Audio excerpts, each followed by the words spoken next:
Então venceremos todas as vicissitudes, todas as tribulações, tudo que vier de ruim, nós vamos vencer, porque nós somos mais do que vencedores, porque estamos em Cristo Jesus. Vamos orar agora. Se você deseja aceitar Jesus como Senhor e Salvador, é a sua oportunidade.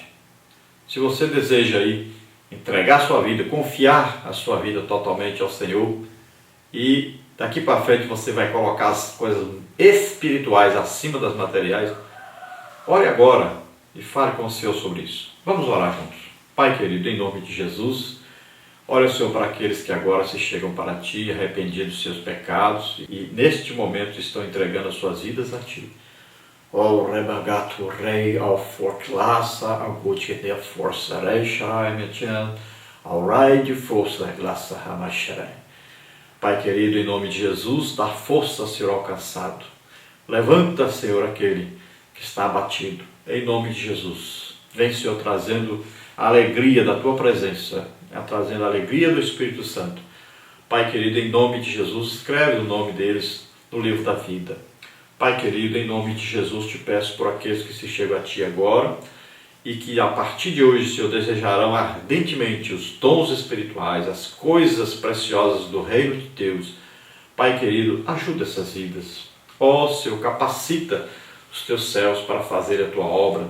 Pai querido, em nome de Jesus, ajuda, Senhor, que o contentamento com a Tua presença seja superior a qualquer outra felicidade e alegria que possa haver.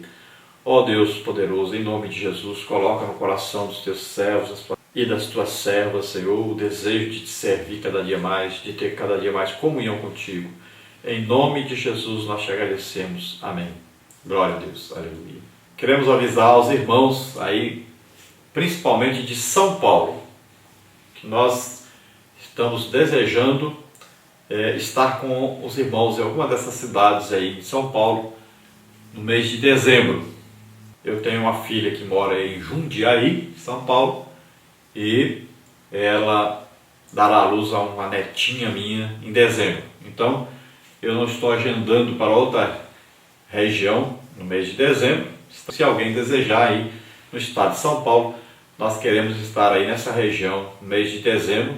Queremos avisar que no próximo fim de semana, aí dias 28 e 29, estaremos em Niquelândia.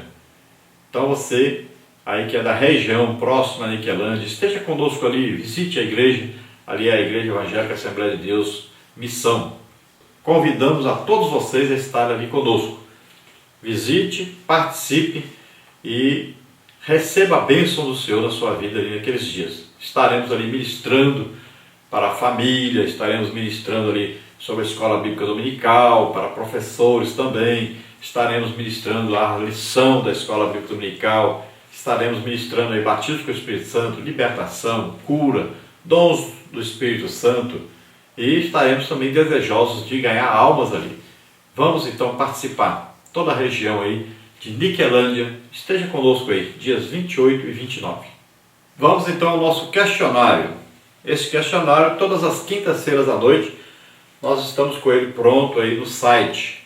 Você entrega o questionário para o aluno preencher e domingo ele levar preenchido. Assim ele estará lendo a lição, estará lendo a revista da Escola Bíblica Dominical e sua aula será facilitada, porque o ensino com perguntas e respostas traz grande proveito para todos. Vamos então ao nosso questionário. Primeiro aí para responder dentro do texto áureo, para completar. Posso todas as coisas naquele que me fortalece. Filipenses 4:13.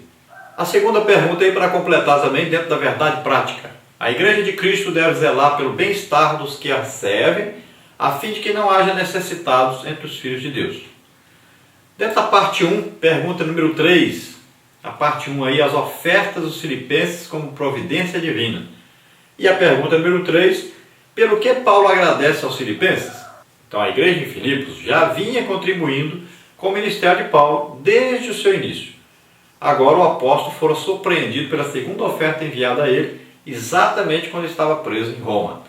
Por isso agradece e regozija-se pela lembrança dos irmãos, como está no versículo 10. Ele declara ainda que a oferta dos filipenses era o fruto da providência divina em seu ministério, pois confiava plenamente em Deus, em qualquer situação. Pergunta número 4. como era a reciprocidade entre o apóstolo e a igreja de Filipos. Então Paulo amava a igreja de Filipos.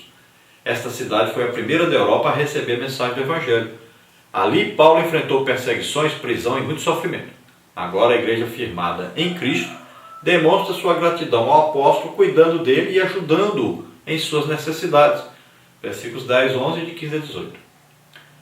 Pergunta número 5. De que maneira a igreja deve cuidar dos seus obreiros? Nenhum obreiro deve fazer de sua missão um meio de ganhar dinheiro.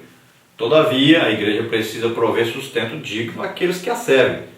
Paulo muito sofreu com a falta de sensibilidade da igreja em Corinto. Veja versículo 15. Por outro lado, a igreja em Filipos procurou ajudar o apóstolo. A palavra de Deus nos exorta quanto ao sustento daqueles que labutam na seara do Senhor. Não amordaces o boi quando pisa o trigo. 1 Timóteo 5,18, Almeida Revista Atualizada. No mesmo versículo, o apóstolo completa que digno é o obreiro do seu salário. A igreja deve apoiar devidamente aqueles que são verdadeiramente obreiros, ajudando-os em suas necessidades. 1 Timóteo 5,17. Parte 2. O contentamento em Cristo em qualquer situação.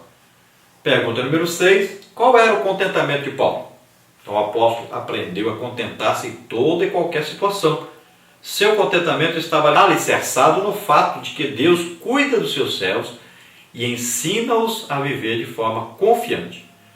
Aos Coríntios, Paulo escreveu: não que sejamos capazes por nós de pensar alguma coisa como de nós mesmos, mas a nossa capacidade vem de Deus. 2 Coríntios 3,5. Paulo deu o crédito de sua força e contentamento a Deus. Pergunta número 7. De que maneira muitos atribuem seu sucesso e como agirmos de forma adequada? Então, muitos se gabam de sua robustez, coragem e até espiritualidade, esquecendo-se de que a nossa capacidade vem do Senhor. Para agirmos de forma adequada em meio às provações e privações, é preciso reconhecer que dependemos integralmente do Senhor. Pergunta número 8. Como entender Paulo quando diz, sei estar abatido? Versículo 12. Complete. Paulo inicia o versículo 12 dizendo, sei estar abatido, também ter abundância. Ele estava convicto do cuidado de Deus. Por isso aceitava as privações sem se envergonhar ou mesmo entristecer-se. Precisamos acreditar na provisão divina e aprender a contentar-nos em toda e qualquer situação. Talvez você esteja passando por dificuldades. Não permita, porém, que elas o abatam. Confie no cuidado e na bondade do Pai Celeste. Ele é o nosso provedor. Para que o Evangelho chegasse aos confins da terra, muitos homens e mulheres, às vezes sem qualquer sustento oficial, deixaram suas famílias e saíram pregando a palavra de Deus e fundando igrejas. Esses pioneiros não desistiram e os resultados ainda podem ser vistos. Hoje as igrejas, em sua maioria, possuem recursos para enviar obreiros e missionários a outras nações e ali sustentá-los, e devem fazê-lo. Cumpramos, pois, o nosso dever conforme a Bíblia nos recomenda. Pergunta número 9. Por que o contentamento desfaz os extremismos? Apesar de o exemplo paulino e de a Bíblia ensinar-nos acerca do contentamento, é necessário abordar o perigo da adoção dos extremismos nesta questão. Muitos servos de Deus são obrigados, pela falta de compromisso de suas igrejas, a abandonar a obra de Deus. Para que isso não aconteça, sejamos fiéis ao sustento daqueles que estão servindo a causa do Mestre. 1 Timóteo 5,18. Os obreiros, por sua parte, não podem deixar-se dominar pela avareza e pela ganância. Paulo nos dá uma importante lição quando afirma, aprendi a contentar-me com o que tenho. Versículo 11. O culto ao Senhor não pode ser transformado em uma fonte de renda. É o próprio apóstolo Paulo quem ensina a nos apartar daqueles que não se conformam com as sãs palavras de nosso Senhor Jesus Cristo e com a doutrina que é segundo a piedade. Isto porque os tais apreciam contendas de homens corruptos de entendimento e privados da verdade, cuidando que a piedade seja causa de ganho. 1 Timóteo 6,5. O ensino paulino demonstra que a piedade com contentamento já é por si mesma um grande ganho. 1 Timóteo 6,6. Parte 3. A principal fonte do contentamento. 4,13. Pergunta número 10. Por que Cristo é quem fortalece? Paulo nos ensina com a declaração do versículo 13 que sua suficiência sempre esteve em Cristo. O que fez o apóstolo um vencedor foi a sua fé em Jesus Cristo, aquele que tudo pode. A força do seu ministério era o Senhor. Você quer forças para vencer os obstáculos em seu ministério? Confie plenamente no Senhor. Pergunta número 11. Por que Cristo é a razão do contentamento? Nossa alegria e força vêm do Senhor Jesus. Temos necessidade de obter forças de Cristo para sermos capacitados a realizar não somente as obrigações puramente cristãs.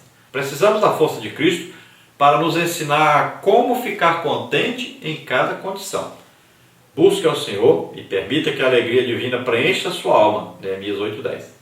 Pergunta número 12. Por que o cumprimento da missão é fonte de contentamento? Então, uma vez que o objetivo de Paulo era pregar o Evangelho em toda parte, nada lhe era mais importante que ganhar almas para o reino de Deus. Nenhuma dificuldade financeira roubaria a visão missionária do apóstolo. Ele não se angustiava pela privação material e social. Pelo contrário, a alegria do Senhor era a sua força. Paulo regozijava-se com a suficiência que tinha de Cristo. O descontentamento é como a planta má que faz brotar a avareza, Hebreus 13, 5 e 6, o roubo, Lucas 3, 14, e a preocupação com as coisas materiais, Mateus 6, 25 a 34. Por isso, contente-se em Cristo, Ele tomará conta de nós. Agora, a conclusão, pergunta número 13, para completar. Aprendemos na lição de hoje que a Igreja de Cristo deve zelar pelo bem-estar dos seus obreiros, a fim de que não venham a passar privações. Todavia, a real motivação para servirmos a Igreja de Deus jamais deve ser as recompensas materiais. Confiemos na provisão divina, pois assim seremos felizes em toda e qualquer situação. Nosso contentamento em meio às adversidades é resultado da nossa fé e comunhão com o Senhor Jesus. Que estejamos na dependência do Senhor para que Ele nos conceda alegria e força a fim de vencermos as vicissitudes e tribulações da vida. Glória a Deus. Aleluia.